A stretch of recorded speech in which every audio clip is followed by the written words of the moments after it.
The following podcast is a presentation of This Is Infamous. Listener discretion is advised.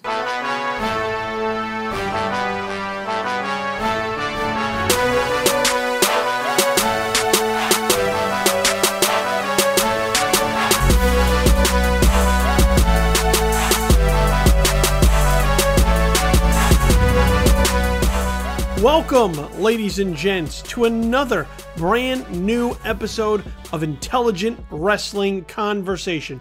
I am your host of the IWC podcast, as always, Billy Donnelly, and I want to welcome you as we get ready to discuss the hottest party of the summer, or whatever it is that they call it, the never-ending wrestling weekend of SummerSlam. We're going to talk NXT TakeOver Brooklyn 3 and WWE SummerSlam with my good friend, ProWrestling.net's Will Pruett. In addition, later on in the show, we got some New Japan homework to discuss with our good buddy, our expert-in-chief, Tom Nix.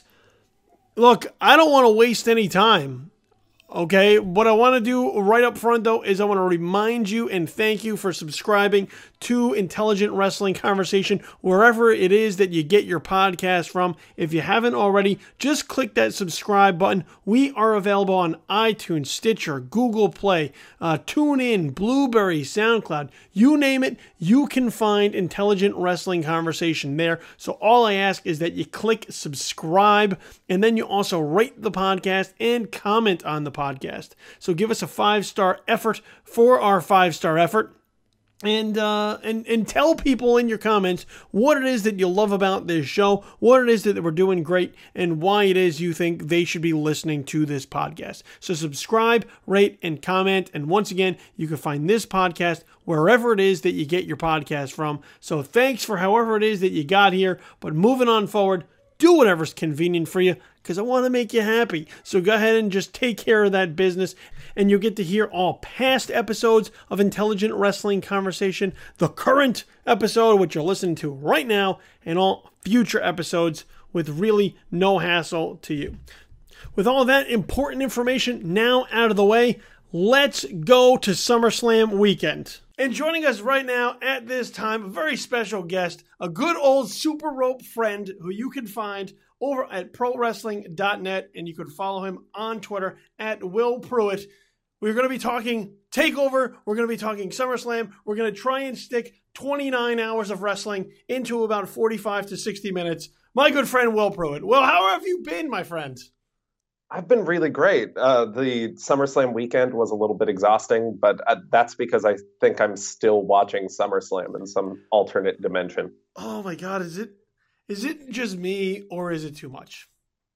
It's, I think the length actually really hurts the shows. I think one of the starkest comparisons you can make between TakeOver, which the TakeOver shows always come in at 2.5 hours or thereabout. They never go over 3. And WWE's Big Four main roster shows is like, TakeOver doesn't mind leaving people off. They want to get out of there on time. And the WWE main roster shows are these sprawling monoliths where it's like, I don't really care about John Cena and Baron Corbin. I didn't need this on the show. You're wasting 20 minutes of my life. Yeah, and the funny thing is that there are people who still didn't make the show. Sami Zayn, not on the show. Most of each women's roster, not on the show. Yeah, and then they have the pre-show, which is still the show, even though they elect not to call it the show, but it really is the show, and that adds like 2 hours now. Yeah, 6 hours of SummerSlam is what it came in at. It's not quite WrestleMania. I think it was 32, the one in Dallas that was 7 hours when you added the pre-show onto the end, because they went an hour overtime as well. But gosh, these shows just keep getting longer and longer, and it's like they don't realize more is not more. Yeah, they remind me of the days of like the old WWF pay-per-views where like time limit wasn't a factor. And they would start at like 5 or 6 o'clock sometimes, and then just go until they were done. These start at a very specific time, but then still just go until they're done, especially now that they're on the network and time constraints aren't a factor. They don't have to be off the air by a certain amount of time. They can just go until they're done. And as a result, I mean, we had 12, 13 matches as part of SummerSlam, which is like an old WWF pay-per-view where they had that many matches, and most of them are unnecessary and no one cares. Yeah, and there are so few like things you can do over 6 hours and still have people care. I laugh because people say WWE, well, they're booking for the casual fans. Billy, do you casually do anything that takes 6 hours? Like, aside from sleep, I don't have a casual activity that I undertake. Like, I look at, like, the Lord of the Rings movies on my DVD shelf, and I'm like, those are too long. I'm not watching that today. But that's an episode of Raw. Like, I cannot fathom sitting down for 6 hours to do something I don't get or understand or that I'm just sort of into. Like, you have to be the most hardcore fan to even think about watching something for 7 hours. You know, and the Lord of the Rings thing is a perfect comparison, and I think a great analogy here, because that would be like saying a casual movie fan or a casual Lord of the Rings fan is then going to pick up like the super extended edition of the Lord of the Rings trilogy and watch it from beginning to end with all of its special features. It's not going to happen. Like, they're going to watch what they're into, and if you're really into it, then you'll try to you'll pack a snack and go out into the wilderness to watch SummerSlam. But you know, even going to WrestleMania, like, it just feels too long. By the time it's over, you just want to leave. You feel like a prisoner after a while. And you know, I wasn't at SummerSlam, so I can't speak to the people who were there. But watching it on TV, it just felt like they were out of gas, like really early. And once again, this is with TakeOver on Saturday night. This is with SummerSlam on Sunday night. This is if you're still in town, and most New Yorkers are just there, so they may binge on all of it. That's with Raw on Monday night. That's with SmackDown Live on Tuesday night. It's just a lot of wrestling and a lot of content for anyone to consume, let alone, quote, hardcore or even casual fans. And how much of that content mattered the next day? Like, how much of that content are you sitting there really thinking about? I'm TakeOver, I'm thinking about a few matches from, but SummerSlam, I'm thinking about mainly the main event. Even with all of the title changes they did, I'm not sitting here going, oh, SummerSlam really changed everything. I'm going, yeah, that was a chapter. Could have been shorter. I would edit SummerSlam down to like 4 matches if I were watching it again. And I'd recommend anyone else do the same, because that's what's worth watching. And I think WWE is trying to super serve people with an amount of content, but not always with great content. And that to me is a poor strategy. But I know there are some people who can't get enough. I mean, my brother is a big wrestling fan as well, and 10 years older than me. And I talk to him, and he watches basically everything. He's like, yeah, I was watching 205 Live yesterday. And I'm like, you're the one. Like, you're it, dude. Would you like to cover this show for ProWrestling.net? Because we got nothing. Like, we do have great coverage of 205 Live. But there's just too much. And I stop caring at a point. I go, cool, I'm skimming this. It's too much. And I think more and more fans are going to start to do the same. Yeah, I do. And look, I am one of them, and I have a weekly podcast to talk about this. But I have found, and look, and I have been a fan since a little tyke. I have been ride or die through thick and through thin. You know, there's been periods where you fall off a little bit, but I've pretty much been with them for the long haul.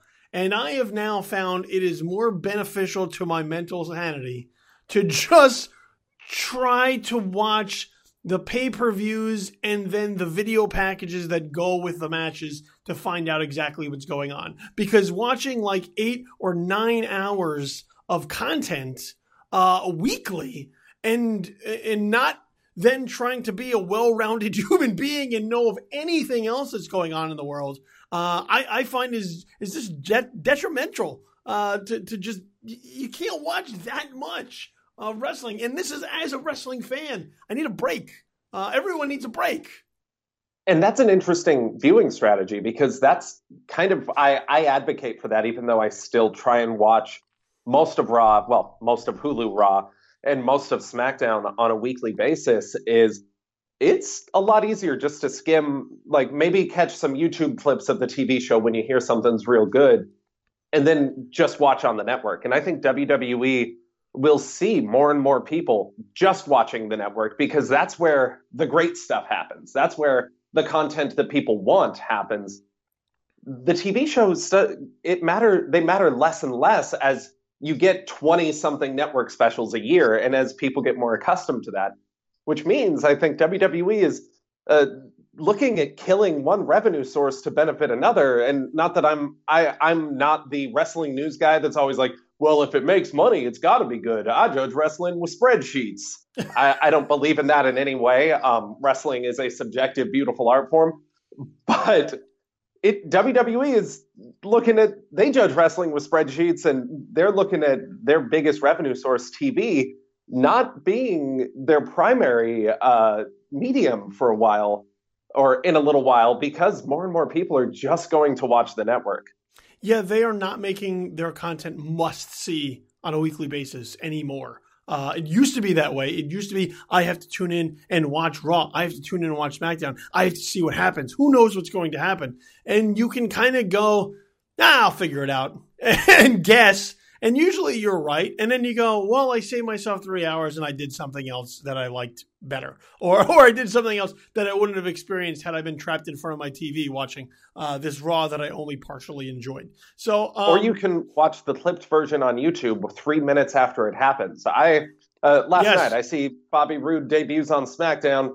Go to my phone, punch up WWE's YouTube page, and I watch Bobby Roode's debut on SmackDown, but I don't have to watch all of it. No, they tweeted it. See about they 3 tweeted minutes. it. Yeah. They tweeted it right afterwards. Yeah, I saw the most important 3 minutes of that, and I was out, and I was like, wow, this is a great way to experience wrestling. It's very strange, because they are trying to keep up with the technology and keep up with people's attention spans and how they consume media. And as a result, they are trying to foster audience engagement, which is, as we all know, very key towards growth and continuing to build as our habits change. But at the same time, you're also hurting. Like you have to find that balance. Right now, they don't have a balance. Right now, they don't know one way or the other way. They haven't really figured out how to walk that line. And that's why we have 24 hours of SummerSlam to discuss. So look, let's jump into NXT TakeOver Brooklyn 3 and sort of, I guess, work our way chronologically through the weekend. Because a lot of things then built on things that happened prior, especially as we get into the Raws and SmackDowns and sort of the aftermath of the weekend. But look, this is now the third time that NXT has been at the Barclays Center. Their crowds are usually hot. The people that come out for these NXT shows are just rabid to watch the NXT cards unfold. And looking back over time since the beginning of NXT TakeOver, I can't look at any one card that has ever happened and said that wasn't pretty good. You could, there's like degrees of good, but I've never been disappointed with an NXT TakeOver card in all of them that happened. So what were your thoughts, I guess, sort of going into this NXT TakeOver in Brooklyn for now the third time? And then I guess sort of your feelings as the card unfolded. Going into the show, I was mildly excited. I think, and maybe this is just a personal thing with me, I get excited about the TakeOver shows, but I don't feel for lack of a better word, and this is a silly one, but I don't feel the rush that NXT TakeOver used to bring back. I think when they first started doing them in 2015 and even early 2016 or 2014 and early 2015, where I was like, oh man, every NXT TakeOver, I gotta drive home from work as fast as I can. I have to see this show live right away. I feel like, oh great, NXT TakeOver is happening. That will be a night of really good wrestling, and I am excited about it, and I will watch it.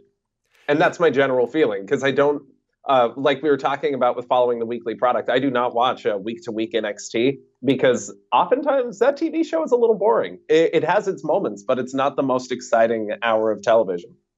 Yeah, what I have found, too, is that as the talent has sort of regrouped and as they sort of keep, I guess, going in and having to rebuild certain divisions, it doesn't have the same feel that it used to. I still love watching the NXT takeovers, don't get me wrong. But I would agree with you as far as like the excitement level is a bit lacking, and part of it is because these aren't all sort of the people that built NXT, which is what it was when these takeovers first started. You know, it was your Sami Zayns, it was the Four Horsewomen, it was, you know, Ty Dillinger was still there. It was all these. Hey, he might go back. You don't know. It is very true. But it was all these people that built NXT, and as a result, this was like a very special thing to them. And that enthusiasm, I think, was contagious through the fan base because you felt a part of it. I think there's sort of a bit of a distance from NXT now because it while it's still developmental. You know, you got guys like Drew McIntyre there. Bobby Roode is there. You know, Hideo Itami's been there for a while. You have people who just the mission statement, I guess, for NXT seems to have changed with developmental and these also really solid performers that we've picked up along the way that we haven't figured out how to put onto the main roster just yet, or we're teaching them the way we do things here, and they're not ready for the big time just yet. And so they're trying to walk this very fine line of being two things at the very same time, and I think it gives off a weird vibe as to what NXT is in terms of its identity. Yeah, it's been over a year since the main event scene in NXT has been developmental. Maybe you go back to the beginning of the Finn Balor title reign and you can sell me on that being developmental, but Finn would really be the last developmental champion. And even, I would say, towards the beginning of his reign, you were like, this guy's still here? Yeah. Really? Oh my God, like, you guys are nuts. And that's how it's been since. And that was a sea change in NXT where it became their third brand, and it became kind of their pseudo indie where they're going to book the certain wrestlers that are going to get over with the crowd that would probably fancy themselves some independent wrestling. They're going to put them on top because they know that's what that selection of fans wants. And NXT has been pretty good at that, aside from a never-ending Bobby Roode title reign.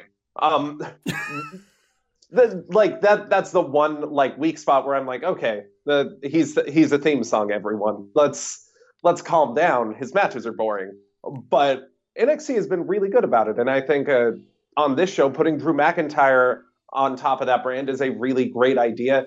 I don't know if anyone can cut a better promo that NXT needs its babyface champions to cut than Bobby Roode or then Drew McIntyre, because the great thing that he can do is we are NXT, you built this, I want to be a part of this, I appreciate you thing to the fans so well. That's in Drew McIntyre's wheelhouse. That's what he's best at, and I think it's what NXT really needs, because the one thing I will say for NXT more than anything else, NXT doesn't hate its fans. NXT makes you feel like you are a part of it. I know you go to a lot of their Florida house shows. I just went to one of the California ones, and the whole thing, it was a good show, but the whole time they're going, this was you that built this. You turned this into a movement. And of course I'm sitting there going, that's really good marketing. Yeah. Oh my God. Like they're, this is yours. And I'm like, that's perfect. And of course, it's a great contrast to the main roster that says, we hate you. Why are you watching this? You're crazy. Like, they have Stephanie McMahon come out and call you a plebe that bows down at her feet. And you're like, little too close to home, guys. Yikes. Yeah, the thing about the NXT shows, and I've been, I've been to Full Sail Live on a number of times, and it's very intimate. The whole thing feels intimate. Even the takeovers that are bigger still feel intimate, and a lot of it is just you feel like you're getting to know these people. That I think that's what really sort of makes the connection is you feel like you're watching these talents grow from people who are just signed to where they will be as the superstars that will eventually forget you. But along the way, and along the way, you feel like you're watching them sort of come of age as professional wrestlers or superstars or whatever we want to call them. Through this time. And that even goes for the people that the people that you might be familiar with. Someone like Lio Rush, who's just signed with WWE, is going to be going down to the Performance Center. There are people who know who Lio Rush is and plenty of people who don't. But both of those people are still going to come together in the very same community and watch Lio Rush grow from where he is when he first starts to where he is till when he eventually graduates up to the main roster. So I think that's really one of the keys of what makes NXT and these takeovers so successful and so easy to gravitate towards is that you feel and plus look, they're also so simple. The matches are simple. The feuds are simple. It's not weeks after weeks of run-ins and attacks. Sometimes it's just guys cutting promos on each other and never touching until the takeover. So yeah, I mean, I'm there with you in terms of takeovers. Still really enjoying watching them, and I think this is sort of fits in that wheelhouse. It's 2 hours and change, so you're looking at about 2.5 hours. I think is now what the running times are. There's only 5 matches, and they're able to sort of take their time and work their way through and have each one of these tell a story. So while I think this one was, I would say, on the lesser end of good than I've seen some of the other takeovers in past, and primarily it was because a couple of matches just didn't connect with me. I would still say that TakeOver Brooklyn 3 overall was a pretty solid card.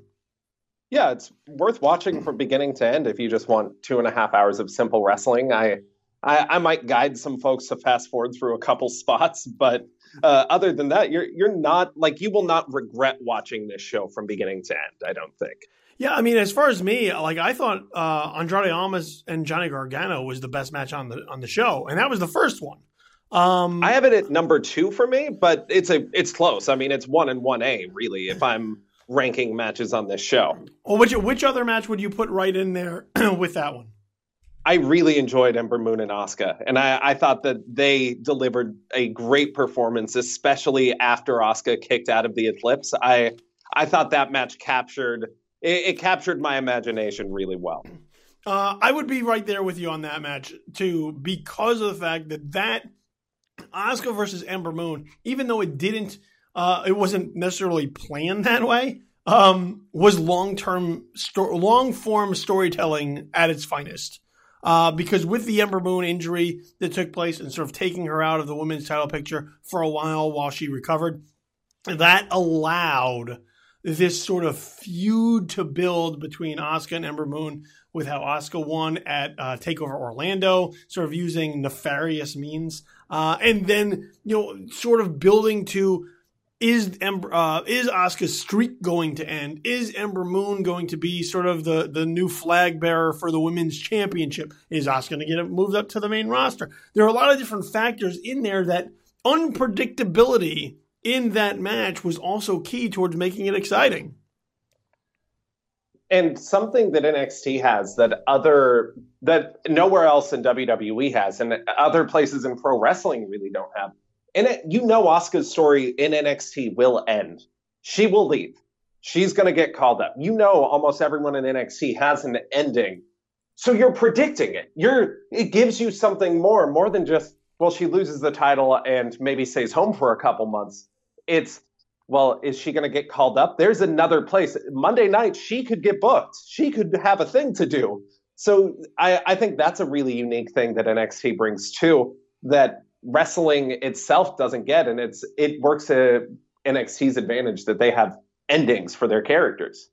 Yeah, look, there were, I think, at least three out of the 5 matches I thought were pretty solid here. The Almas Gargano match, which I thought was a great way to kick off the show. That was great. The Asuka Ember Moon match, once again, really solid because Ember Moon, I think, is still continuing to grow and sort of find herself as a performer with her time in NXT, which is what developmental is supposed to do. And I thought Aleister Black and Hideo Itami was a pretty good striking match. I was slightly underwhelmed. I'm going to be perfectly honest. I was slightly underwhelmed, and that was probably because I've been watching so much New Japan Pro Wrestling and watching strikers just really beat the hell out of each other for extended periods of time that it almost felt like Aleister Black and Hideo Itami like took their foot off the gas at times. So I can like ding it for that.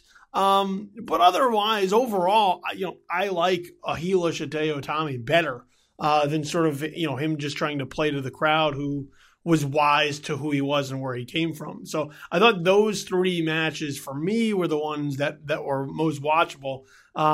Sanity and the Authors of Pain is, it is what it is. I'm with you there. Yeah, and Drew McIntyre and Bobby Roode. Look, I'm there with you on. I'm not a Bobby Roode guy. Okay, I'm not. I've said it before on this podcast. I'm just not. Is he a solid worker? Yes. Is he flashy and exciting for a guy who comes out in Ric Flair style robes and with a glorious entrance?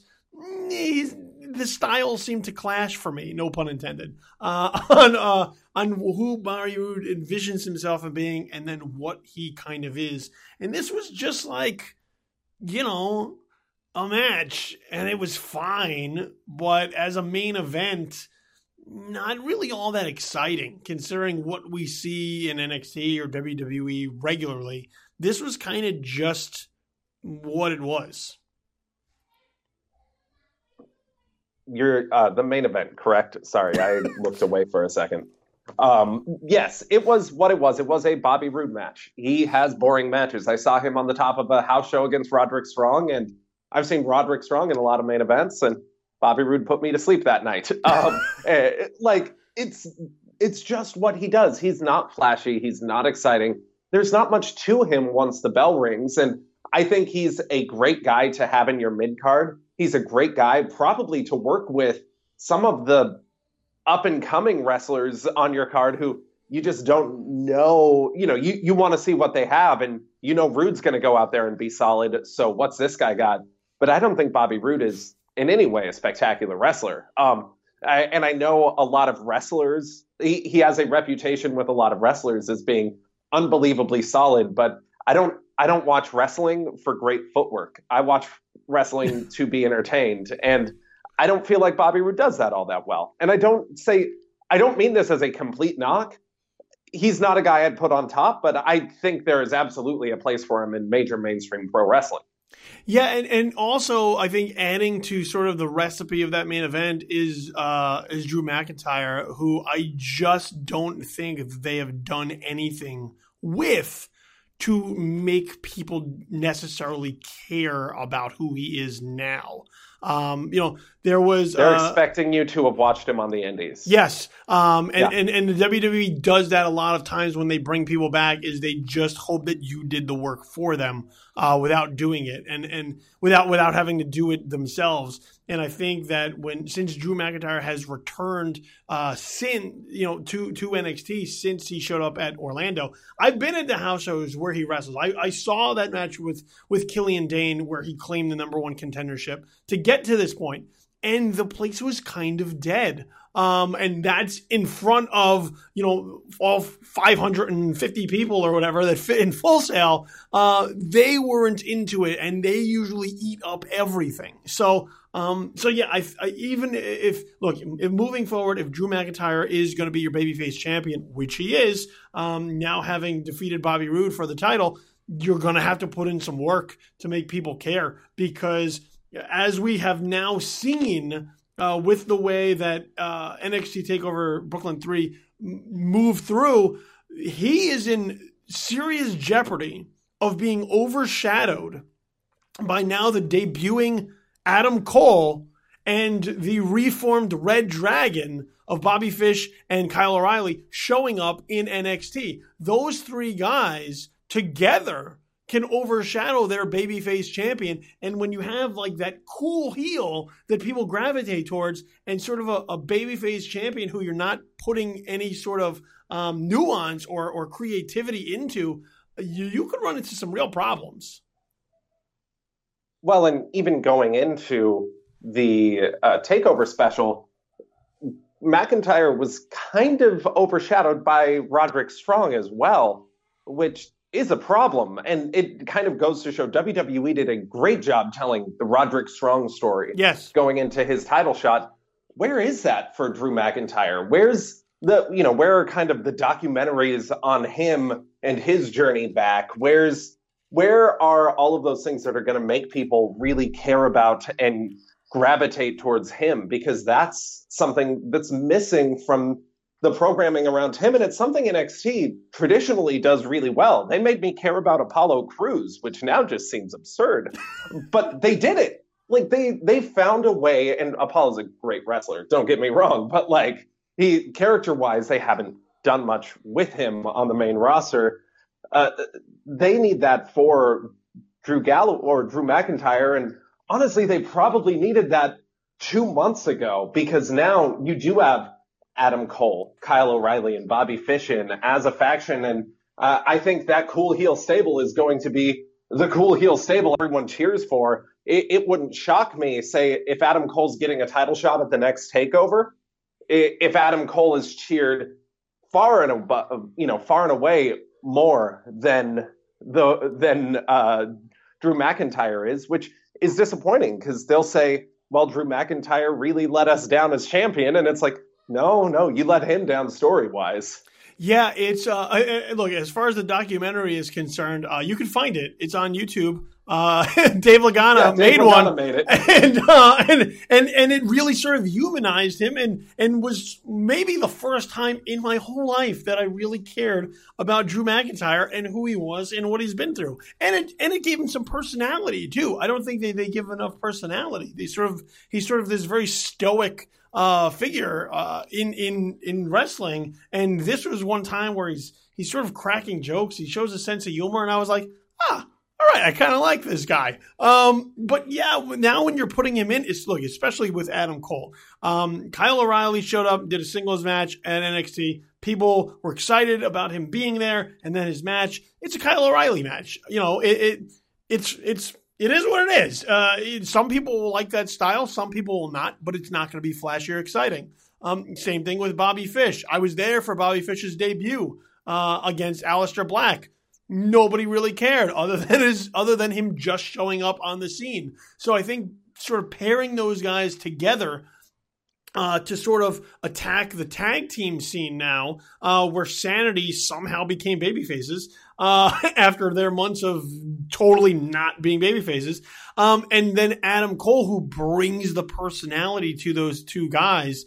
You have a trio there that I think they're going to sort of dominate NXT, I think, moving forward. And I don't think we're going to see sort of the heels chasing the babyface champion. I think before long, we will see the babyface chasing the heel champion, and that will probably be Adam Cole. Well, NXT fancies itself as or NXT, its goal is to have like always something cool and always something new. And I think it's going to be that. It fancies itself as like the wrestling territory. And I think obviously it's fit that reputation. And you put Adam Cole, Kyle O'Reilly, and Bobby Fish in there, and you're going to get some spectacular matches. I think some 6-man matches that are going to be just amazing that they could probably highlight a TakeOver with. Honestly, if they wanted to leave the championship off of a show or something, and you had, some baby faces out for revenge against Adam Cole and Red Dragon, you're going to have a killer 6-man tag out of those guys, probably rivaling some of the stuff the Shield put together at their height. And that might just be fun to give the championship a takeover off or something like it if NXT wanted to do that. So I I think we're going to get a lot of them for the next year. They are going to probably be the dominant force, and with NXT TakeOver Brooklyn apparently being NXT's WrestleMania, I think you're going to see the stories all kind of come to what amounts to a curtain call for Cole, O'Reilly, and Fish in a year. They are probably called up after Brooklyn next year, but you were going to get their kind of a full year-long story with those guys on top. And the one other note I want to make before we move into SummerSlam is that what we have been learning since TakeOver Brooklyn 3 is that Asuka suffered an injury during her match to Ember Moon, I believe a collarbone injury, if I'm not mistaken. And we're looking at Asuka on the shelf for a little bit of time. So if I'm correct in sort of my reading and analysis, this type of injury typically takes 6 to 8 weeks sometimes to recover, sometimes a little bit longer. So the future of the NXT Women's Championship is now, I guess, in limbo. We'll find out sooner rather than later as far as what's going to happen with Asuka's reign. Is this streak now over? Does she vacate the title? Is this sort of the way for her to, I guess, cleanly move up to the main roster once she recovers and leave the title behind? There's a lot of questions as to what happens now with Asuka that I think were unforeseen before she was injured. So just a lot of food for thought to put out there as far as what's going to happen with Asuka and the NXT Women's Championship at this point moving forward.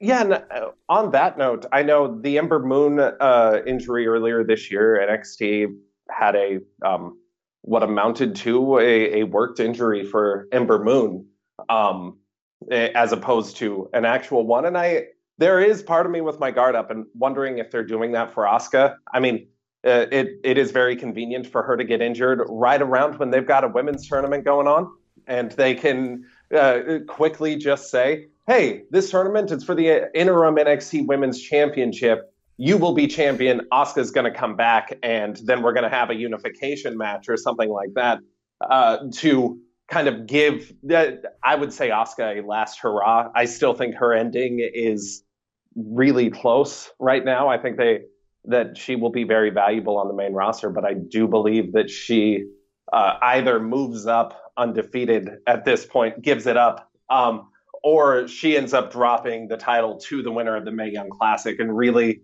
asserts that person as the new head of that NXT Women's division. Yeah, so a lot of options on the table. Overall, NXT TakeOver Brooklyn 3, I thought was an enjoyable show. You got it was good. Two major things. Yeah, it wasn't their best, but it was I think on the upper echelon of what we watched throughout the weekend. Yes. With SummerSlam, which we will now transition to. 29 hours of SummerSlam took place over the course of a 24-hour day on Sunday in the Barclays Center. Overall, 13 matches, including some that took place basically in front of an empty arena during the pre-show. The Miz and the Miztourage versus the Hardy Boys and Jason Jordan, as well as Neville versus Akira Tozawa. Those matches took place on the pre-show when no one was in the building, and it was depressing. It was depressing to see the WWE, in all of their glitz and glamour, put matches on in an arena that nobody was seated inside yet. And once again, I think is sort of the epitome of a show like this just being too goddamn long, is that when you have matches in front of no one, what was the point of even having those matches? Like, if a tree falls in the forest, does the Miz really get a victory? Like, yeah, I really have to wonder what the point of that was. Why they decided, why when they saw the state of the arena, they didn't call an audible and say, okay, we're going to tell the pre-show team to vamp, or we're going to roll as many pre-show segments as we can. Let's try and at least get half of this arena full before we go with this 6-man tag. I think it's WWE trying to pack too much in, and part of me says it's WWE poorly communicating with Barclays Center about when doors need to open and how arena policies need to be done, because they fully just screwed people out of matches. And it'd be different if it wasn't wrestlers that people wanted to see. But I guarantee you there were people who came to SummerSlam who said, I'm really excited that the Hardys are on the card. I've wanted to see this tag team for years. I'm finally getting a chance. I want to see the Hardys. And those people were robbed of that opportunity to see them. And that's really sad. Well, if you were one of 75, you probably did get the chance to see them, but everyone else did not. And look, and the other thing about this, and I always continue to just have problems with this sort of pre-show categorization. It's on the show, man. Like, it's still, if you're having matches that are still at the show, they're part of the show. So if you're really going to have your show be this long anyway, why not just go full blown? Why start your pre-show at 5 o'clock? Just make SummerSlam start at 5 and be honest about the show being 6 hours long, as opposed to, trying to just recategorize it when it's still the same thing. And look, and on the pre-show, I thought you had the match of the night, which was not officially then on the SummerSlam card, and that was the Usos against the New Day. And you also had 2 titles defended. Once again, not at SummerSlam officially, and title changes. As a result, if you were a title holder and you got put on the pre-show, you're not a champion anymore at this point in time. And it's just a really odd way to get people invested in these titles and caring about these championships. Nothing says I care less about this championship than I'm going to stick it on the pre-show, where commercials will still interrupt these matches during the second largest pay-per-view in the WWE calendar year. Yeah, and it's the commercials that are a real problem. In a lot of the matches, they interrupt the flow, they get in the way, and you're talking about Neville regaining the Cruiserweight title and the Usos regaining the SmackDown tag titles, and there is no reason for that to be on the pre-show. I wonder how many people in the future are going to go to the network and, I want to watch SmackDown from 2017 or watch SummerSlam from 2017. And they're just going to hit SummerSlam 2017 because, no, I don't want to watch the pre-show. I don't go to the network to watch pre-shows. I go to watch the pay-per-views. And they will be robbed of a great Usos versus New Day match that might be lost to time as like the all-time pre-show classic because they forgot, because they didn't do, or because they didn't get a spot on the actual show. And I'm with you. I think those matches should just be SummerSlam. Call it SummerSlam. Put a block of all the matches together. And if you want to say, hey guys, we've got the first hour of SummerSlam on our YouTube channel, and we're going to show you that first hour and maybe have a pitch at the very end. If you want to keep watching SummerSlam, you've got to get WWE Network. I think that would be a better way to handle that. So overall, SummerSlam, were you excited going into this show and knowing, you had 18 hours of wrestling to watch on Sunday? What was sort of your feel, I guess, heading into this pay-per-view as far as what the WWE might be able to pull off? I was excited about the main event because I thought there's no way those 4 get in the ring together and destruction does not occur. And destruction is always fun.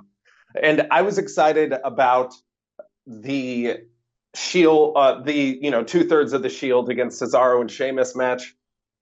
Other than that, I didn't have a lot of excitement going into the show. I had some tepid excitement for where Shane McMahon reffing AJ Styles and Kevin Owens could go, because I love me some Shane McMahon, and knowing I'm going to get Shane McMahon, Kevin Owens is a beautiful thing. So just watching that build, I'm excited for. But it's like those 3 matches were the matches that I went into the show wanting to see. And I didn't really care about the other 4-ish hours of main card SummerSlam or 2 hours of the pre-show. And there was good stuff on there that I think got lost because other people were probably like me, and people in the arena, as opposed to going all out for everything like at NXT the night before, seem to be into pacing themselves and waiting for the good stuff on SummerSlam. Yeah, so the SummerSlam card for me, I was kind of whatever on it. Like if I could watch Sasha Banks wrestle for the women's championship, that's a certain degree of excitement. But then everything else just seemed like matches that I just didn't care about. Natalya challenges for the SmackDown Women's Championship. Why should I care? Nobody's cared about Natalya for like 8 years. Why should I start caring now all of a sudden out of nowhere? Big Cass is fighting the Big Show. The Big Show comes out of nowhere to defend the honor of Enzo Amore. He's on the brink of retirement. Why should I care? Randy Orton and Rusev. Why should I care? Finn Balor just fought Bray Wyatt on Monday night on the Raw prior to SummerSlam. But now he's going to get face paint. But he just lost. So why should I care? There is so much here during WrestleMania, during SummerSlam, that I was trying to really get into it, because it's still SummerSlam. But I found that the creative decisions they made throughout the show, I thought that their decision to open with a very bland John Cena Baron Corbin match killed the crowd. SummerSlam for me felt DOA. As soon as that first match hit and was over, it felt like it was going to be a long night. The crowd just was entirely sucked out of it. And I'm going to give you a confession right here on this podcast right now. For the first time ever, I turned off a pay-per-view right in the middle of it. At 9 o'clock, wow. I opted to stop watching SummerSlam. That's how frustrated and unentertained I was to then go and watch 78 minutes of Game of Thrones.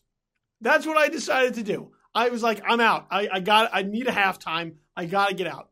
And I stopped watching SummerSlam right in the middle. I watched Game of Thrones. And then when Game of Thrones was over, I still opted not to go back to SummerSlam. I didn't watch the rest of SummerSlam until Monday afternoon. That's how SummerSlam played for me. That's what I will tell you about how everything seemed to work with SummerSlam, is that the WWE made me, a lifelong wrestling fan, go watch something else because of how they were presenting their second biggest pay-per-view of the year. That's frustration right there. That is really frustrating. That is obnoxious that they would do that, but at the same time, I mean, it's probably a better experience. To be honest, I found myself, so SummerSlam started, and I'll confess, I went back and watched pre-show matches after. I don't watch the pre-shows live. I can't watch that much in one sitting. Well, I can. I don't care to watch that much in one sitting. I might once a year for WrestleMania, but even that, I care a lot less about the pre-show than the actual show.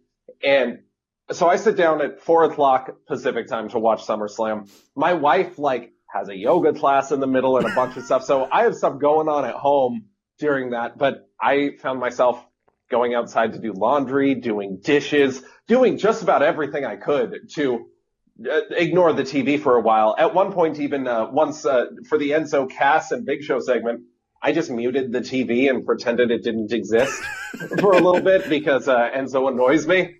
So I definitely found myself doing other things a lot during this show. And maybe it says something to my level of attention as a wrestling fan and professional wrestling, talk about her, whatever you would call me, critic, if you're being generous. But I didn't care. There was so much on the show not to care about. And especially in that first 2 hours, which should be the big portion of SummerSlam. The first 2 hours of that show should be, it should build an excitement. And I just found myself continuously going, oh man, this one's next. Whew, God help them. And I got up a little bit for Natalya versus Naomi, the first one-on-one SmackDown Women's title match on pay-per-view since, time started.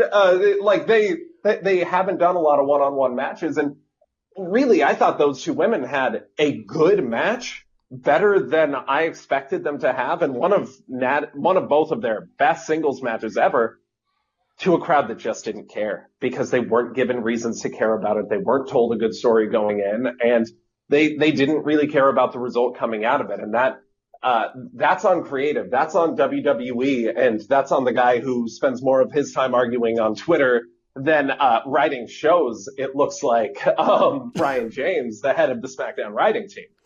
Yeah, it's for all that the WWE wants to talk about how their competition is everyone else, all other content out there. It's not, it's not the UFC, it's not other wrestling other content's promotions. So much better. Yeah, it's everywhere else. What they fail to do with that equation is provide content then that makes me not want to go somewhere else. Because look, I love Game of Thrones. I can watch Game of Thrones on demand at any time. Okay, and even just putting my phone down and away and trying to avoid spoilers, I will still typically roll that dice and watch the wrestling show live as I prefer it all the way through. Not this week, because everything was a head scratcher. Everything that would have gotten me into it just seemed to be counterproductive. And it started right at the top. Baron Corbin just lost his Money in the Bank in like 4 seconds on Tuesday, and then comes out and has a match against John Cena, who leaves and is going to Monday Night Raw. And what does that leave Baron Corbin? You have now a shell of a talent left behind on SmackDown, who, guess what? Now I really don't care about.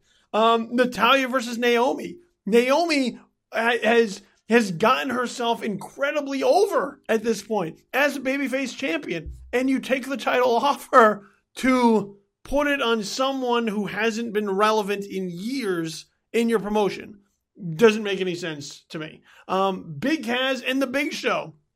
No one cared to begin with. But then you take Enzo Amore and put him in a shark cage and have him cut, once again, another long-winded promo in front of a Brooklyn crowd who doesn't care, which should give you all the indication that this is a feud that was just dead on arrival.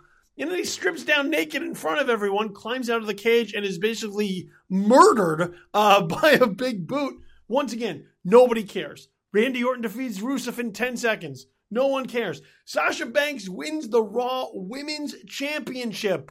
Me, a 100% unapologetic Sasha Banks mark, doesn't care because it just happened and there was nothing to it and there was no emotion to it. It just was another thing on a 27-hour show that even being a fan of the people involved, I couldn't bring myself to get emotionally invested in it.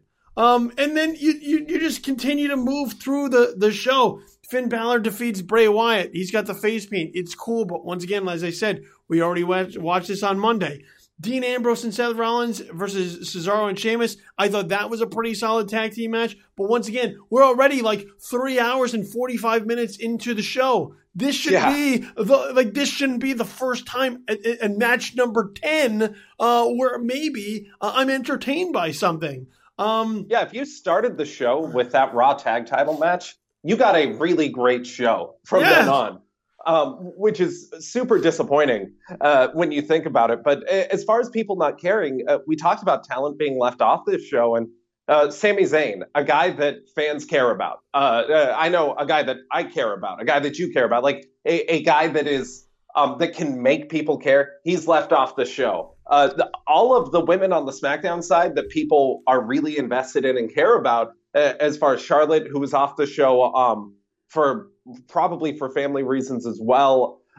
Best of luck to Ric Flair in his recovery, but Charlotte's not on the show and looks like wouldn't have been on the show anyways, aside from maybe in a backstage role. Becky Lynch isn't on the show. Even on the Raw side, Nia Jax, who people have gotten into, not on the show. Like there are so many characters that they leave off, and I'm highlighting the women especially because there was a whole like 20 minutes of women's action on a 6-hour show. WWE with the performative feminism of the year. Stay tuned for the Mae Young Classic. See which of these girls is going to get to fill 10 minutes on Raw one day. Like, what? What are they doing? Why? And they really fail at making people care and telling compelling stories going into things. But if you started the show with Rollins and Ambrose against the Raw Tag Champs, you got then a good U.S. title match, a so-so WWE Championship match where the highlight was the video package, and a good main event. And you're probably decently happy with your show. I made a list of the things that were over and that people got excited for. Because I was concerned as I'm watching this show that the Brooklyn crowd, and look, the New York fans who come out to WWE events are typically really hot. They usually have really hot crowds. And especially look, when they're long shows, they may go through some lulls, they may have some dips, but they were on their hands for a good part of the show. So I made a list of the things that were actually over, and it's not that long as far as what people actually got up for through SummerSlam. So the New Day versus the Usos, which was on the pre-show, so technically it doesn't really count on my list, that was over. Cesaro beating up a beach ball, that was over. Finn Balor's entrance was over. All things Nakamura were over, except for him losing. And then the destruction of the main event. The main event was the first real, other than that tag match probably with Ambrose and Rollins. The main event was really, I thought, the only actual match that people got drawn into. And because you had four guys, and they thought they did a really good job over the weeks of building these four guys as hating each other. You had the sort of the mystery of whether or not Brock Lesnar may actually go fight John Jones before he tested positive for steroids in the UFC, and go back to the octagon for a little bit. Braun Strowman's on the rise. Samoa Joe is on the rise. People don't want Roman Reigns. So there are a lot of different things factoring into that match, but just the overall carnage there, I thought, got people excited. And when the 13th match on your card of 13 matches is really the only one that gets the crowd on its feet, you did a horrible job. And it's not like the show had this building momentum either. You weren't sitting there at the first match a little not into it, but then as the show went on, you got progressively more excited. No, like there were long lulls in this show where you could have turned it off and been fine. And I think something WWE does to pad the length of these shows is they roll commercials in between almost everything. And at one point, I skipped 10 minutes of the show because I had paused the show to go and hang up my laundry outside. And I just skipped 10 minutes ahead after the tag match. And, oh, cool. The next match hadn't even started. WWE they aren't using their time well. They are sprawling out to fill every second. They're not thinking about how to keep the show moving and keep people engaged. So you end up with some ridiculous commercial spots in the middle for WWE Network, and you're like, guys, I'm actively watching the network right now. Don't worry, just make me feel like this was worth my time, and I'll keep it. Yeah, and they do those. I would rather you just, if you're going to show a spot for something like that, pick one program that you want to make me aware of, and then I'll be aware of it. And you'll give some weight to that program. But when you're just like, here's everything that the WWE Network has to offer, well, I kind of already know that. That's why you have my $10 a month. So just, you don't have to tell me everything that's coming. Just pick some of the things that are coming, and I'll get wise to them as we go. Because with everything being on demand anyway, I could watch it whenever I want to. But yeah, look, this was, for me, beyond disappointing. Disappointing, I think, would be generous towards SummerSlam, because I just could not make sense of anything they were deciding to do. I understand that like you're still continuing to try and build Jinder Mahal as a big deal after so long of being not a big deal, but to sacrifice Nakamura, who's still sort of like finding his way in the WWE, but is incredibly over even at this point in time, it doesn't make any sense why that match even happens at like right now. If you're going to have Nakamura lose at some point, I don't think it should be at this time in a match against Jinder Mahal that is like every other Jinder Mahal championship match where the Singh brothers just get involved. It just feels so repetitive.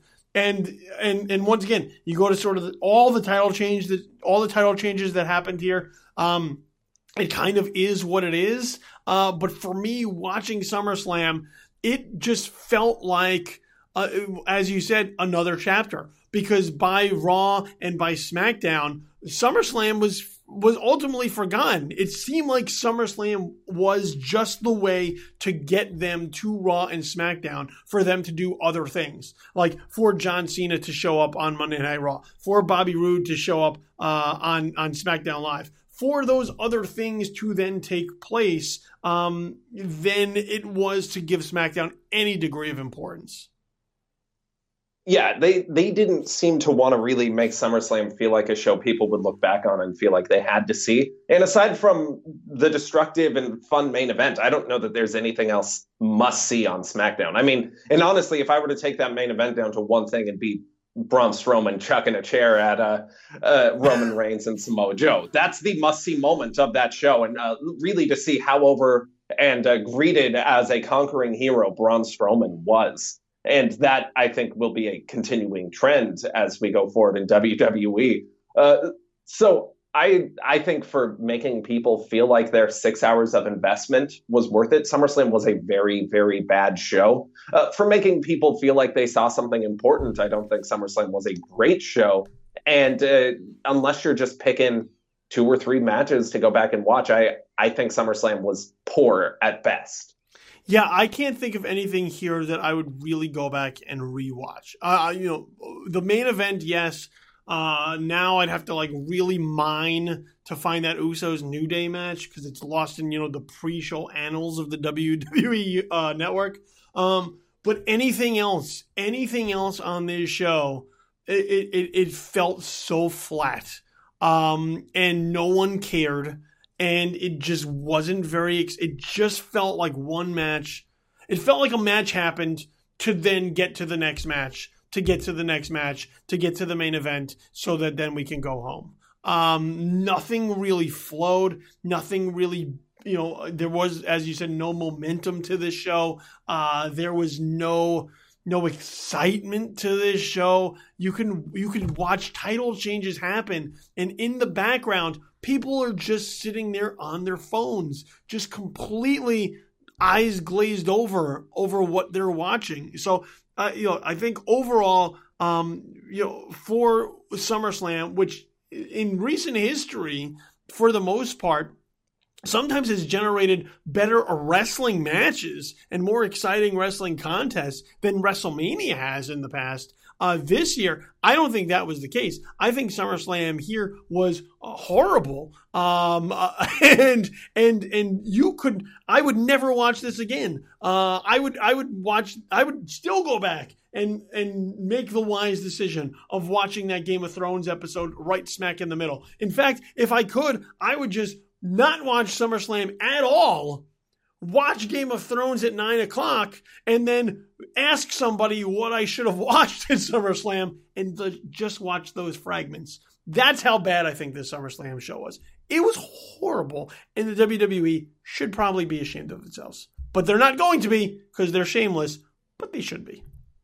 I don't think they're going to show a bunch of shame and suddenly Survivor Series is going to be a tight 2-hour experience the next time they do a Big Four show. I think that this is what they do on these Big Four pay-per-views. And without, say, the Royal Rumble as a centerpiece match that makes them really get serious and think about how they put their shows together and build to something, because the Rumble always builds to something. Like this last year, all of their Big Four shows are going to be way too long. They're going to have way too much, and they're going to have a bunch of stories that aren't important and don't matter, and that feel like they don't matter even as the show is going on. And that's on them. That's on WWE for making everything feel like it's a little too much and making their shows feel less pleasurable. And also, I would say, look at the matches we're supposed to get at No Mercy on the Raw side of things. Braun Strowman versus Brock Lesnar. That's your money match. That's the match I would have liked to have seen in the main event of SummerSlam. And I enjoyed the 4-way. Don't get me wrong, but I wanted to see that 4-way because I wanted to see Braun and Brock face off at some point. I'm guessing on the tag team side you end up with some sort of rematch, or maybe the Hardys in there against the tag champs.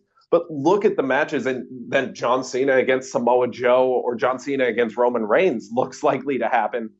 Man, those are exciting matches that you're talking about. Those are matches people have waited for. That's going to be on the B show. That's a month after SummerSlam, not on SummerSlam. They're kind of relying on the name SummerSlam to sell SummerSlam, and relying on actual building up of matches and excitement to build up their other shows, which seems backwards to me. Yeah, with SummerSlam, and look, I understand with these big fours, you're going to have the Raw and SmackDown rosters come together, and sort of you have to figure out a way to accommodate both. But at the same time, less is more. I would rather more people get left off the show and just better matches and more exciting feuds are put together than trying to cram 13 matches into a 29-hour extravaganza. Yeah. There is something to when you leave a show and you say, I want to watch more wrestling. I never felt like that after SummerSlam. No. Like I did not want to see more wrestling. There's really something to the excitement of, I mean, after NXT TakeOver shows, I'm up for NXT. Like, I'm like, man, I want to see more of that. I want to find more matches. I want to watch. And then, of course, I watch NXT TV for a week or two and go, all right, that's skippable. I'm good. Yeah, I think you're right. I think WWE at this point now with these long shows are trying to beat you into submission. And considering that they want you to spend $10 a month to watch all the content that they have, this is not the way to go about this. This is the way to make me not want to see wrestling for at least 3 weeks, at least, by putting on a show like this of this length. So overall, yeah, SummerSlam for me is a big. I'm gonna right there. Look, are there any positive takeaways from this thing? Any? Are there any silver linings in this very dark SummerSlam cloud? I would say the main event, but Brock Lesnar winning and continuing to be champion honestly disappoints me, even though I'm excited about Brock Lesnar versus Braun Strowman. I just don't care about Brock Lesnar, and I'm not excited for him probably beating Braun Strowman and then going away for 3 or 4 months and WWE scrambling to come up with storylines on Raw where they can't use a main title. I am not here for that. It doesn't excite me or make me happy in any way. And it really, it's disappointing. But other than, hey, Braun Strowman definitely got over in that main event. The main event was built around him. It made him look like a big star. I don't know what else they really accomplished with SummerSlam. I don't know what stories they told that needed to be told in WWE. And that is really disappointing when you're talking about 6 hours of investment for one story. Yeah, I'm right there. I think that about sums it up. It was exhausting. It was not good. It was SummerSlam. But this is my good friend Will Pruett. You can find him at prowrestling.net and follow him on Twitter at Will Pruett.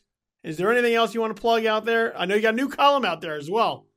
Yeah, every Thursday on prowrestling.net, I post what is currently called Will's New Thing. And it's essentially a catalog of what I feel is essential to watch. It's a kind of one big feature and then a bunch of small things like a Shane McMahon GIF of the week and things that I really love in pro wrestling. And speaking of what I love in pro wrestling, I also just started a YouTube series. I just posted the second week of it last night as we talked today. And it's called What I Love About Professional Wrestling. And every week I'm picking out a different thing that I love about professional wrestling, talking about it for a couple minutes and posting it on the YouTube. I think it's fun to talk about what we like. This show, you might be listening thinking this guy's super negative. And no, it turns out I really love pro wrestling and think it's the greatest art form in the world. So that's kind of my way to show and to have people get to watch and see what I really love about pro wrestling. This week's episode is about wrestler hair, so I'm way into that. There were far too many pictures of Hiroshi Tanahashi on the show because he's beautiful.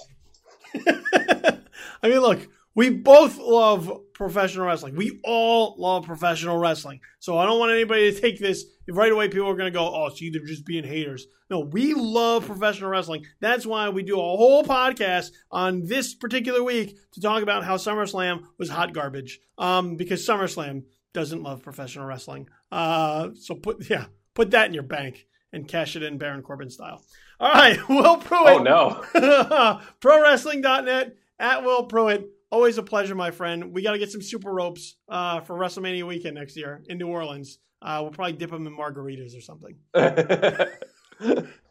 Okay, let's bring Tom Nix into the show because I need to talk about something slightly more pleasurable after this dumpster fire of SummerSlam. So, Tom, welcome to the show. I am here to be as pleasurable as possible, Billy.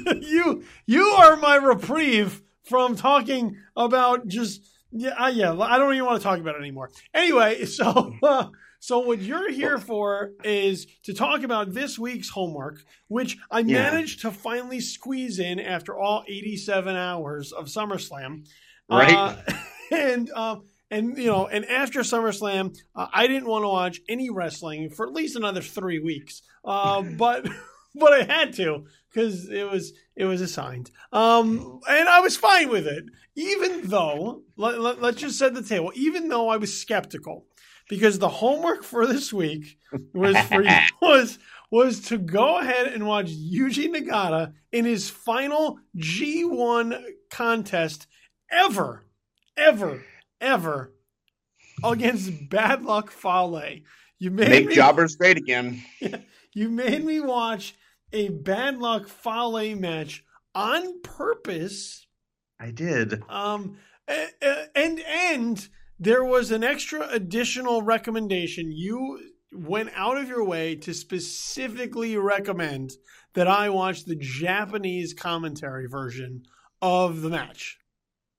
Yes, I watched it with both, and they're both really good, but given that this is a Japanese icon in his last match, well, not his last match, but his last G1 match, the Japanese commentators, for my money, helped drive that home much more, even though I don't speak Japanese.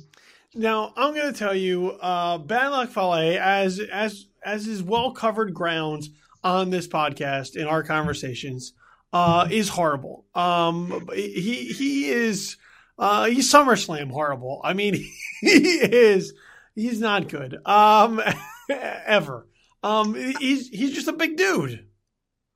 Correct. He's very large. That's his whole thing. Yeah, that's literally his whole thing. And even and really the glaring weaknesses in his game, and there are many, were kind of showcased as I watched this match, because nothing he really does is all that impressive for a big dude, because I've seen other big dudes do those things better. The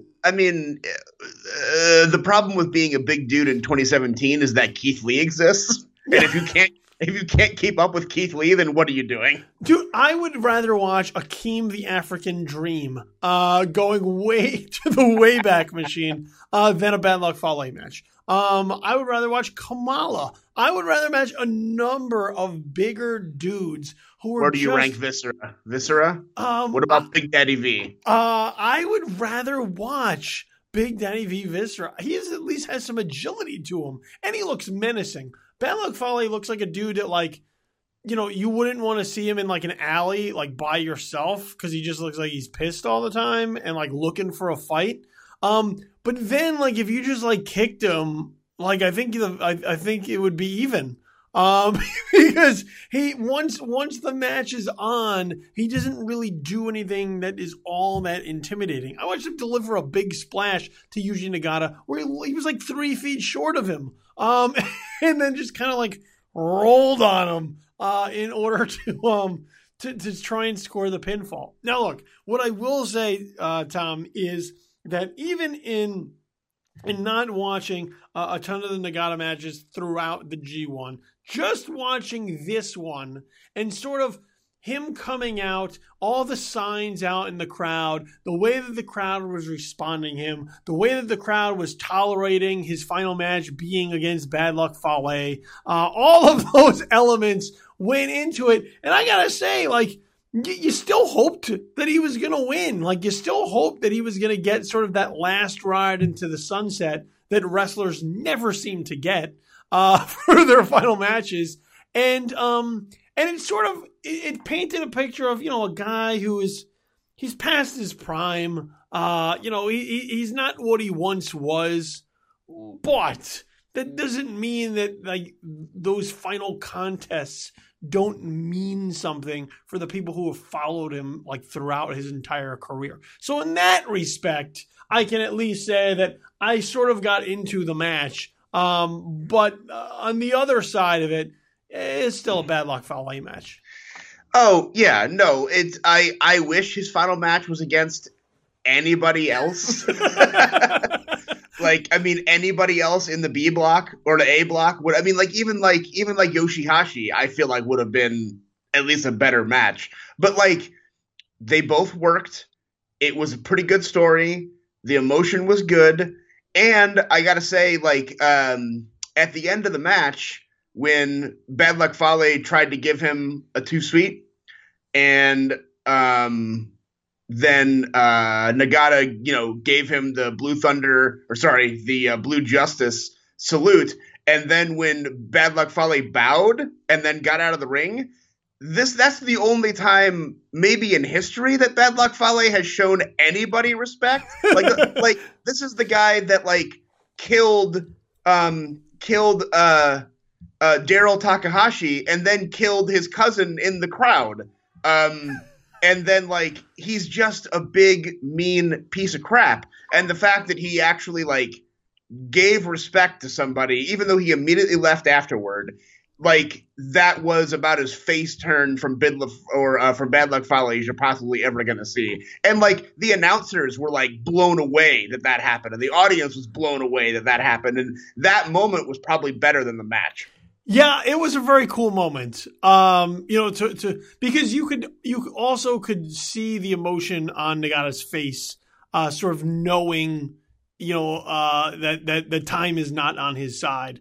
And, right. And it reminded me a lot of watching sort of that Ric Flair retirement match from WrestleMania 24 against Shawn Michaels. Yes. When at the end, like, he just knew that the moment had caught up with him and this was it. That was sort of the same thing that you could read on Nagata's face. And look, he's been through wars. He's been through a lot. What is he, like 85 years old? So, if I actually told you how old he is, you would actually be terrified because he looks substantially older than he actually is. Well, that's that Japanese strong style for you. Yeah. It just takes years right off your life.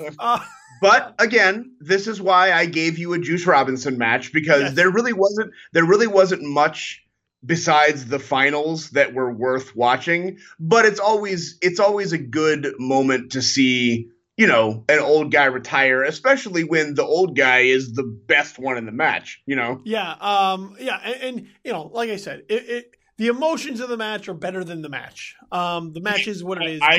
When one half of your match is Bad Luck Fale, like, what, how it's bad luck on us. How much do we really have to work with? But the emotions of the match, the ending of the match, that was quite cool. And yes, when you're in the last nights of the blocks and all the concentration is on those last matches, those finals matches to see who moves on. Everything else sort of beneath it, it's just kind of there. Like, it's there to just kind of fill time and whatnot. But by that same token, the extra credit match that we did throw in for this week, which was Michael Elgin versus Juice Robinson, I thought at least that was a compelling match to watch. These are guys that were fighting ultimately for nothing, except sort of future respect and future opportunities. Right. They weren't just playing out the string. There was still stuff riding on who won and who lost. For Michael Elgin, it'd be, I think, to reach 10 points in the tournament, which would be an outstanding showing considering some of the wins that he scored throughout the tournament. And for Juice Robinson, it was some momentum because let's face it, he was also coming off his big win against Kenny Omega. And while early in the G1, Juice Robinson wasn't exactly setting the world on fire, it was towards the end that the story came that he seemed to be putting it together and scoring wins. And so as a result, there was a little bit more drama to the Elgin Juice Robinson match, especially with nothing being formally on the line. They really had nothing left to lose except losing. Right. And it was a nice slow build. And as you know, I love me some Juice, and this was another exciting match from Michael Elgin, who's been delivering a string of exciting matches as of late. Elgin has really, really been on fire in the G1 matches this year. Like, he hasn't won a ton. Like, I think he finished with like 8 points or something like that. Yeah. Yeah. So, I mean, like he didn't win a ton of his matches, but he had some really high profile wins, obviously against Kenny Omega. And like, he just always put on a great show. And I'm glad that he's kind of found a second home in New Japan because he fits right in. He really puts on good matches. And these guys were just trading, like the drama in this match as the match accumulated and wore on, was palpable. Like, it was a thrilling contest. And look, as much as I love Juice, and we talk about this all the time on the show, as much as I love Juice, Juice is also still limited. So I would like to see Juice sort of get out of his comfort zone a little bit and extend his arsenal to incorporate some more moves. But there's just something about, like the enthusiasm of Juice that I think like makes up for some of the talent that isn't necessarily on the scale of other people, but you can just tell that he's really passionate about what he does. And I think that's where that's my Juice fandom right there. Is like, I know that this guy really wants to be there, and I know that he really loves doing what he's doing. And so as a result, like, you could kind of see that. And how do you not root for a guy like that? Yeah, absolutely. So I think that, and look, this I thought was a really solid match. I agree with you. Elgin's been killing it in the G1 Climax this year, and Juice Robinson is moving on. To my understanding, following his win over Kenny Omega, and now at the end of the G1, he actually has a title shot lined up. I was about to tell you, if you hadn't already marked your calendar, September 24th is the day that Billy is going to be holed up in his house with fake dreadlocks on and a shiny jacket. I'm not going that far. but so here's the funny thing too, is that now my enthusiasm for Juice Robinson in New Japan is starting to spread, because when that match was announced of Juice Robinson challenging Kenny Omega for the IWGP United States Championship, it was sent to me. People started sending me messages to let me know that this match was happening. So my enthusiasm for Juice Robinson is now contagious, that people want me to know about more Juice Robinson happenings so that I can clearly lose my mind over the future of Juice Robinson, which is a strange thing for people to want to happen. But I guess I'll just embrace it. The juice is loose, brother. Who knows? Who knows? Who knows? I mean, Juice has beaten him before. Maybe we'll have a new United States champion in September. Who knows? I don't know about Would you be comfortable with the Juice representing America in Japan? Is that something you want, Billy Donnelly? First, you're putting a lot of pressure on me to speak for all of America. You said it. You're his number one fan. You need to tell us. We need your opinion. I probably am his number one fan. I probably root for Juice Robinson harder than Juice Robinson roots for Juice Robinson at this point. It's kind of absurd how this man crush happened. I don't really know how it happened. It just did. But no, look. I don't see it happening again. I think Kenny Omega is sort of there to sort of help carry this very new championship and build it into something. And the Juice Robinson win over Kenny Omega, it kind of feels like like WWE booking, which after SummerSlam isn't something anyone should be proud of. But it feels like, hey, let's let the guy get the win over the champion to make it seem like he may have a shot in the match. Sure. And then ultimately he's going to lose. But with the way New Japan books too, anything is possible. So is it possible Juice Robinson could represent America over in Japan? Stranger things have happened. That's definitely true. Yeah, stranger things have happened. But I would bet as much money on that not happening as I would of like Bad Luck Fale having a 5-star match. So would I love it to happen? Yes. Will I be rooting for it to happen? Yes. Do I think it's going to happen? Come on, let's be realistic. But I just wanted to know that you would be that you're actively going to be rooting for Juice Robinson over Kenny Omega on September 24th. Of course, because you know what that means? What that means is that then we will get Juice Robinson T-shirts in Hot Topic, and the world will be a better place. So that's a true story. Yeah. So if for no other reason than that is evidence enough for me to just put my heart and soul into rooting for another Juice Robinson upset of Kenny Omega. I mean, those cleaner shirts, they're okay. They're all right. They're better than Okada shirts for sure. But Juice Robinson shirt, I think, has the potential to. I mean, I don't know what it would look like. I maybe just an orange juice carton with his face. I don't know. I don't know what it would be like. I think it would just be like those those like muscle man shirts that you can buy where like big fat guys wear the shirts that have like carved out muscles on them. It would be that. It would be that, only it would be like dreads down to your belly button. It'd just be dreads on the shirt, and that's all it would be. I don't want that shirt anymore. If that's the shirt, if that's the shirt, I'm rooting for Kenny Omega. Let's put it that way. And look, I do want to bring one other thing to attention, because we did talk about sort of how like the final nights of the G1 just sort of like withered outside of the finals matches. And Michael Elgin versus Juice Robinson.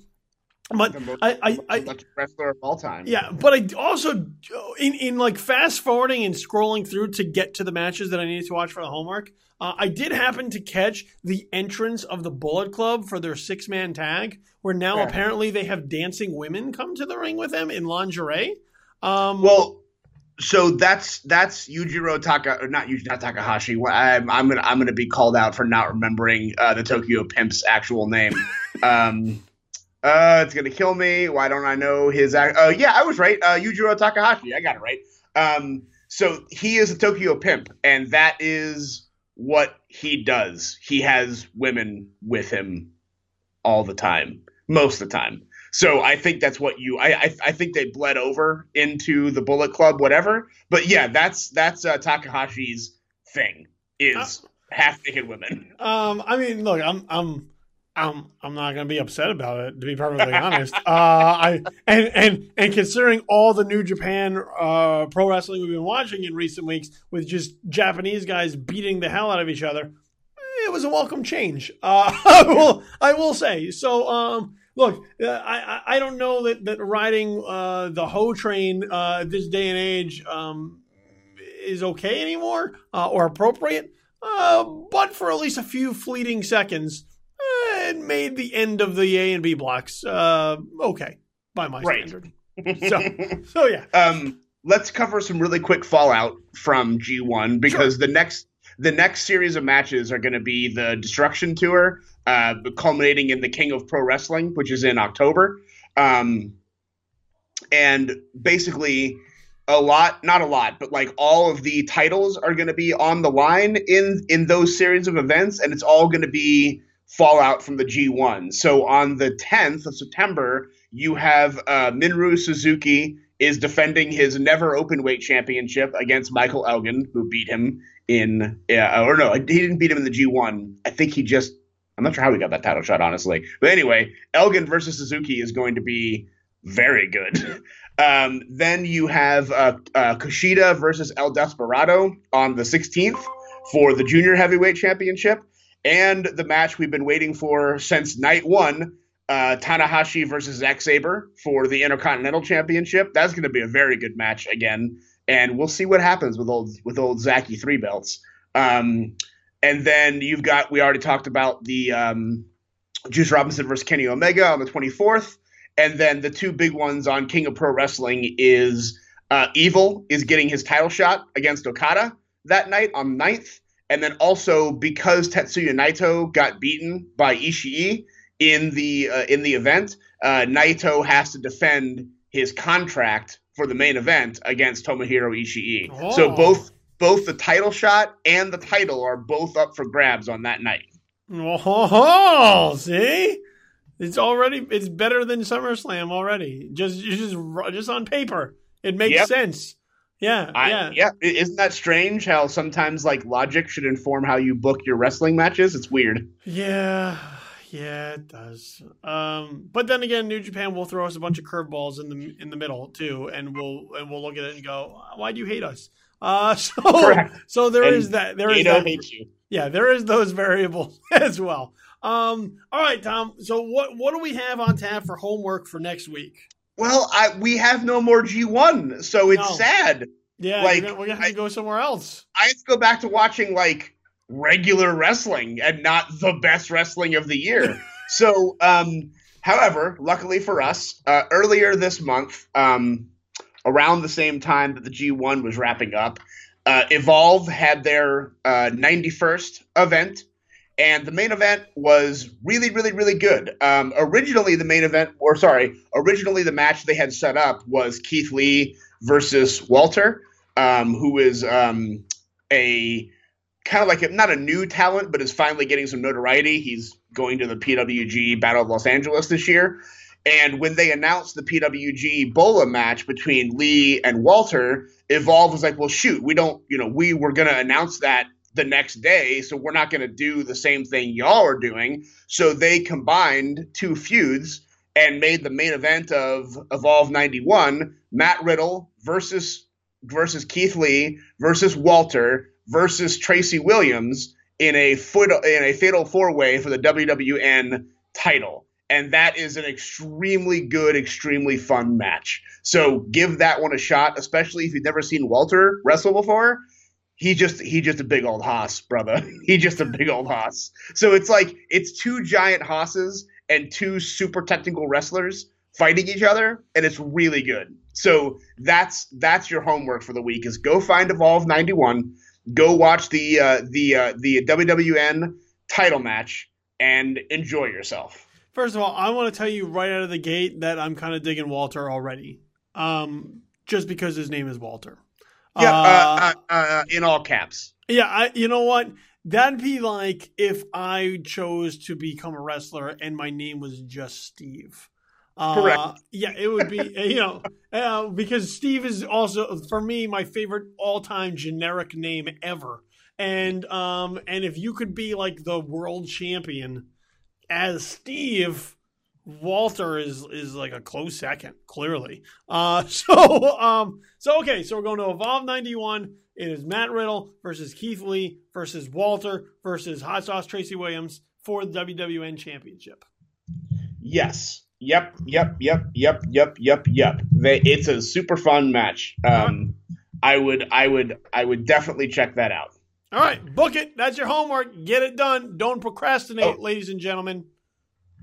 Also, if you have time, you should go find you should go find Chuck Taylor's appearance on the Art of Wrestling podcast, where he goes through all of the names for wrestling characters that he's never used before. And they're amazing. Stuff like Hardwood, Rich Mahogany, and Cuba Gooding III, and No Gimmicks Necessary, Steve the Samurai.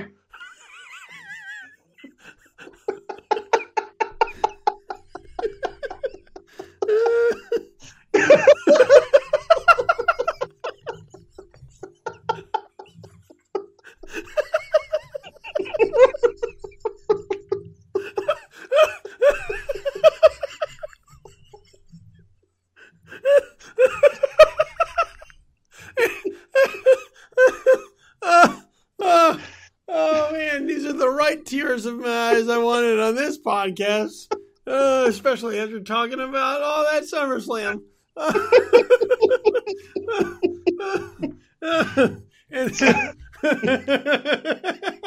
So just a reminder that Chuck Taylor is a national treasure and should always be in wrestling. And I cannot wait for the day that he debuts No Gimmicks Necessary, Steve the Samurai on some unsuspecting local promotion.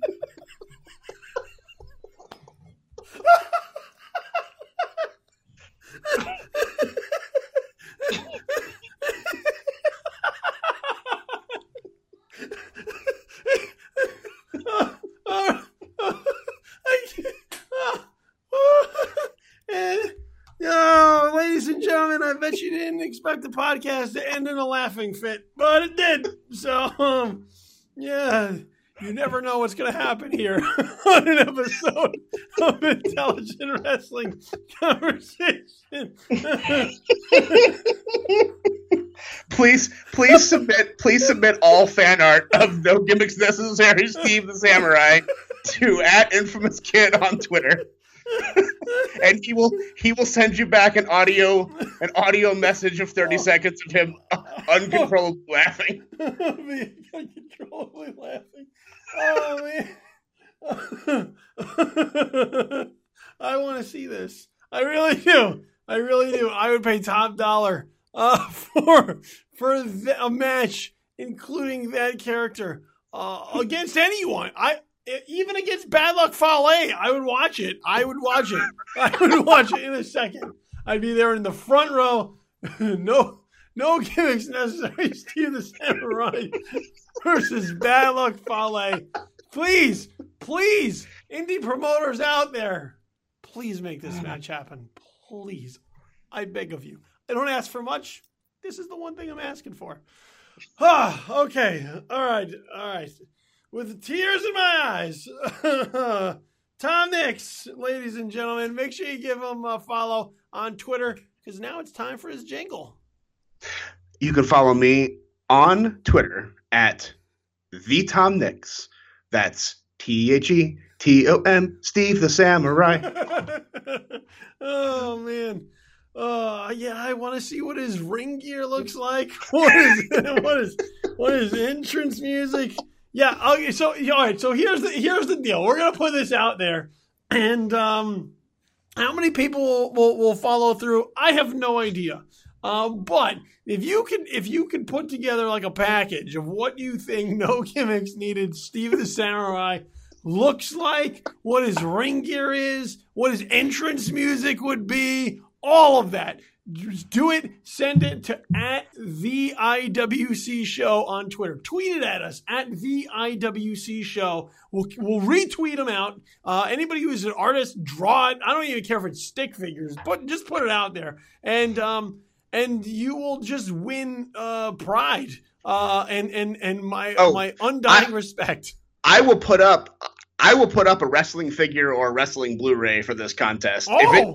If it gets Steve the Samurai, No Gimmicks Needed Steve the Samurai photos or drawings basically floating around the internet, I'll let Billy pick a winner, and I will get some addresses, and I will absolutely send out some something of my own wrestling-related paraphernalia. Man, I hope this happens. I really do. And we that means we have to make sure that Chuck knows about this so he can get it out to the world, and hopefully more people will know about this. And look, we're growing an audience here on this show. But the best way to get audience grown is by everyone coming together to celebrate No Gimmicks Necessary, Steve the Samurai. So, look, he is now the patriarch wrestler of this podcast, from this day forward.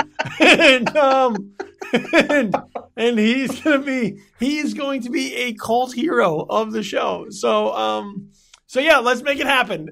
Tweet him at the IWC show on Twitter, and we'll see what happens. So look, man, thanks for the belly full of laughs, Tom.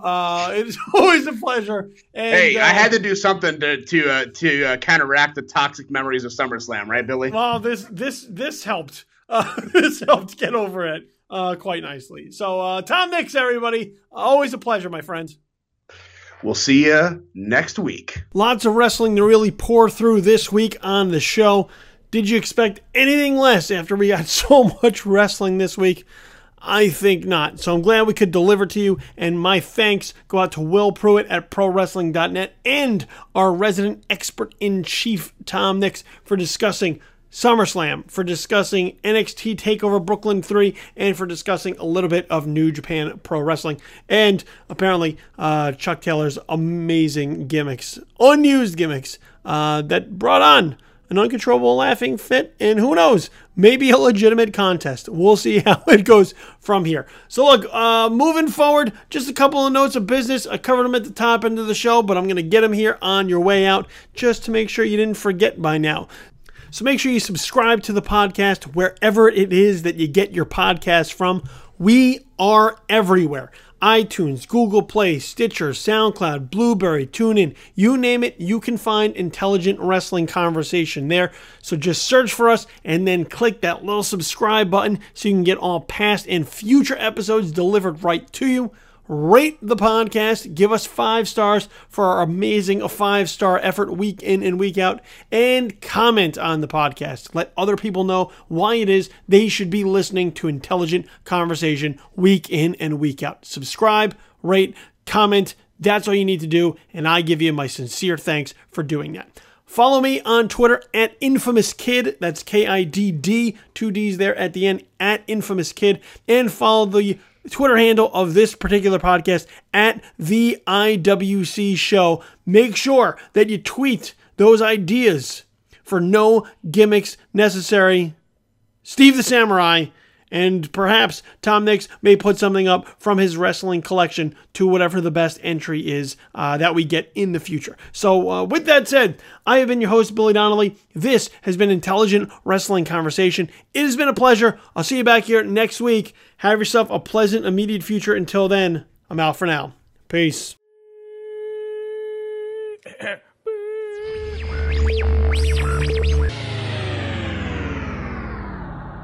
Intelligent Wrestling Conversation has been a podcast presentation of This Is Infamous.